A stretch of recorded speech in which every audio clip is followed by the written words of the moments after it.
देखिए, पटना में एक चर्चित जो है इस्कॉन मंदिर जो है वो बना।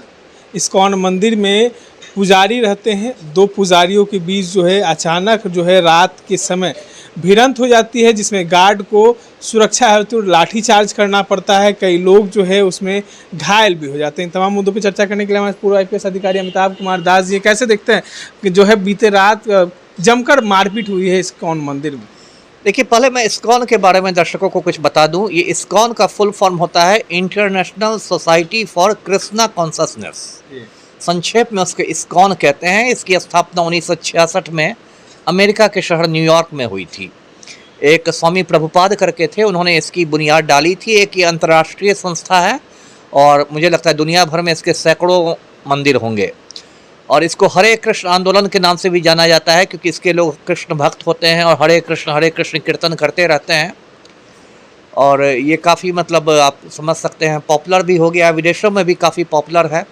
अभी 2-3 साल पहले इस्कॉन का एक बड़ा मंदिर पटना में खुला है। पटना में जो बुद्ध मार्ग है, बुद्ध मार्ग में गोलोक धाम करके है, और उस मंदिर का ऐसे नाम तो बांके बिहारी मंदिर है, मतलब उसका जो औपचारिक नाम है, लेकिन इस्कॉन मंदिर के नाम से लोग उसको जानते हैं। और काफ़ी भव्य मंदिर है, इससे लोगों के बीच पॉपुलर भी हुआ है।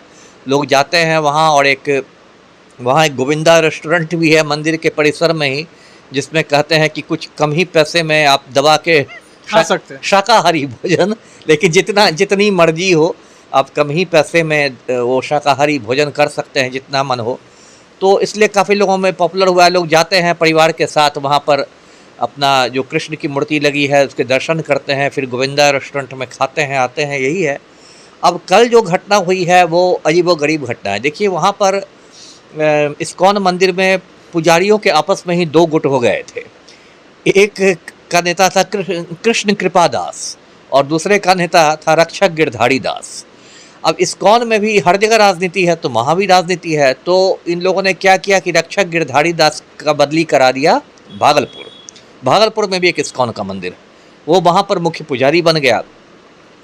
अब रक्षक गिरधारी दास ने क्या किया कि एक वीडियो वायरल कर दिया, जिसमें कृष्ण के कृपा दास को कथित तौर पर, कथित मैं इसलिए कर रहा हूँ क्योंकि मैं जानता नहीं हूँ वीडियो सच्चा है कि झूठा है, कथित तौर पर एक लड़की के साथ होटल में दिखाया गया था, है ना। उसके बाद बहुत हंगामा मचा और इस्कॉन का जो भारत में जो मुख्यालय है वो कलकत्ता में है। तो दोनों पक्षों ने वहाँ कलकत्ता में शिकायत कराई। तो उन लोगों से कहा गया, कलकत्ता से आदेश आया कि भाई आप लोग समझौता करें, ये झगड़ा ठीक नहीं है, इस्कॉन की बदनामी होगी वगैरह वगैरह। तो पटना वालों ने भागलपुर वालों को कहा कि भाई पटना आओ, हम लोग समझौता करते हैं, गिले शिकवा दूर करते हैं।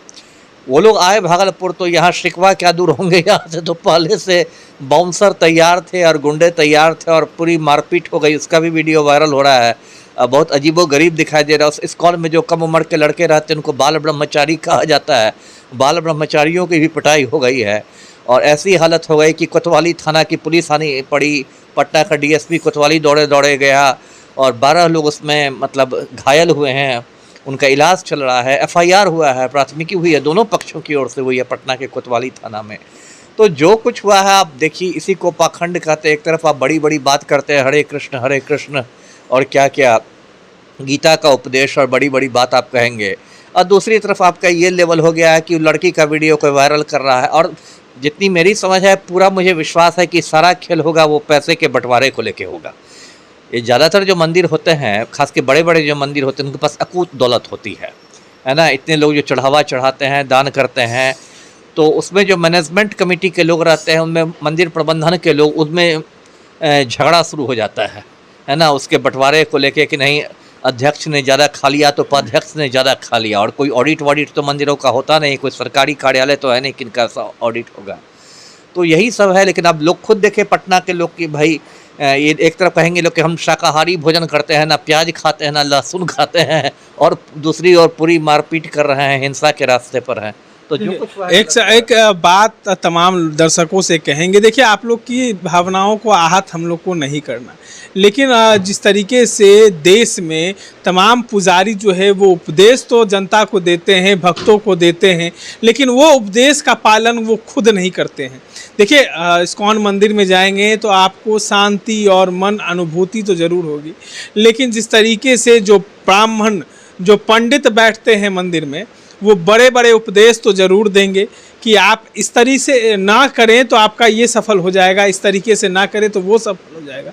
लेकिन इस्कॉन मंदिर की जो घटना है वो आप देखकर चौंक तो ज़रूर जाएंगे। देखिए बात ये है, सवाल ये उठता है कि जिस मंदिर में जाने से लोग जो है भक्तिमय हो जाते हैं, जो शांति में डूब जाते हैं, जिनका मन शांत जहाँ हो जाता है, वहाँ के पुजारी आपस में ही भिड़ जाते हैं। कारण कुछ बड़ा नहीं, आपने दास सर से सुना ही। देखिए लोगों को सिर्फ भ्रमित करने के लिए तमाम पुजारी जो हैं वो रहते हैं। ज्ञान तो बड़ा बड़ा उपदेश दे देंगे, बड़ी बड़ी जो डीलिंग है वो हाँक देंगे कि आप ऐसा ना करें तो वो हो जाएगा, ऐसा ना करें तो वो हो जाएगा, लेकिन अपने लिए वो कुछ नहीं है। यही इसी को तो पाखंड कहते हैं, यही तो आडंबर है। देखिए मंदिर भी क्या हो गया, वो एक दुकान हो गया है ना। वो भी समझिए कि एक दुकान है, जैसे दुकान आपको हल्दी चावल गेहूं और ये सब का दुकान, मसालों की दुकान या अनाज की दुकान होती है, मंदिर भी दुकान हो गया है। और ये पंडित जी लोग जो है वो बेसिकली दुकानदार होते हैं। अब मैं खुद तो नास्तिक हूँ, कोई मंदिर में जाता नहीं, लेकिन मैंने ये बात जब एसपी देवघर था तब भी बहुत करीब से देखा था कि जो मतलब मंदिर, देवघर मंदिर जो बाबा मंदिर है, उसमें जो पंडे लोग हैं वो सब मतलब कितना सारा उनका पाखंड है, कितना सारा गलत सलत काम करते हैं, ये सब मैंने बहुत करीब से देखा है। और सिर्फ देवघर की बात नहीं, जितने बड़े बड़े तीर्थ स्थान है, आप बनारस जाएंगे वहाँ आप देखेंगे एकदम कोई यजमान आता है नया तो पंडे लोग उस पर एकदम गिद्ध की तरह मतलब टूट पड़ेंगे। एक पंडा इधर से खींचता दूसरा पंडा उधर से खींचता रहेगा, और सब ये पैसे का खेल है। एक अंतिम सवाल आपसे पूछेंगे कि भगवान ने दो चीज़ जो है वो धरती पे साक्षात दिया है, माता और पिता। हाँ। लेकिन जो है यहाँ की देश की जनता जो है, भक्त जो हैं, वो माता पिता को भगवान नहीं मानकर सिर्फ पत्थर की मूर्ति को भगवान मानते हैं, जबकि ये कहा गया है कि दो चीज़ जो है वो साक्षात आपके घर पे। सही बात है। देखिए अगर आप मतलब हिंदू परंपरा की ही बात करें तो कहते हैं कि 3 ऋण ऐसे होते हैं जिनसे आप कभी उबर नहीं सकते, 3 कर्ज को आप कभी चुका नहीं सकते, माता का ऋण, पिता का ऋण और गुरु का ऋण, है ना। लेकिन यहाँ लोगों को क्या देखिएगा, यहाँ लोग माता पिता पर ध्यान नहीं देते, उनको वृद्धाश्रम में भर्ती कर देते हैं, है ना। अपने लोग आप देखेंगे कि अपने लोग ठाट बाट से रहेंगे और माता पिता को वृद्धाश्रम में भर्ती कर देंगे, वहाँ अकेले अपना मरने का इंतज़ार कर रहे हैं। और यहाँ पर एकदम पूरा तिलक चंदन लगा के ये अपना मंदिर में हरे कृष्ण हरे कृष्ण हरे कृष्ण हरे हरे, ये सब इसी को तो पाखंड कहता है। कबीरदास के कितने दोहे हैं इन पाखंडों पर, वो मैं सुनाने लगूँ तो सुबह से शाम हो जाएगी। चलिए, तो आपने तमाम बातों को सुना। देखिए आप लोग की भावनाओं को आहत करना हमारी भूमिका है, ये नहीं थी। लेकिन जिस तरीके से जो स्थिति बनी हुई है देश में, वो तमाम चीज़ें निकल कर सामने आ रही हैं। इस तरह के तमाम अपडेट्स के लिए बने रहें।